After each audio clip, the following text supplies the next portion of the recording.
घरातील सिमेंटच्या देवाऱ्याला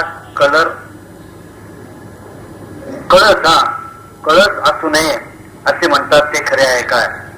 घरातील देवाऱ्याचे तोंड उत्तरेकडे असेल तर अभिषेक पूजा करताना दक्षिणेकडे तोंड न करता पूर्वेकडे तोंड करावे असे म्हणतात, हे खरे काय?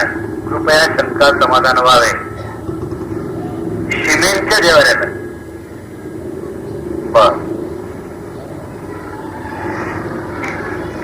हे बघ, कळस याच्याबद्दल शिल्पशास्त्रात काही संकेत आहेत. राहतं घर जे आहे त्याचं मंदिर करू नये आणि मंदिराचा घरासारखा वापर करू नये. मंदिराला मंदिर ठेवावं, घराला घर करावं. आपण कळस केला म्हणजे आपण छोटं का होईना पण घरात मंदिर करतो, आणि ते मंदिर केल्यानंतर आपल्याकडून त्याचं पावित्र्य ठेवलं जातं का? मी स्पष्ट म्हणतो, हल्लीच्या काळात नाही.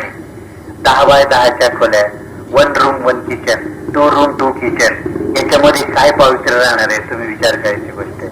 एवढं करून तुम्ही देवारा केला, माझं काही म्हणणं नाही.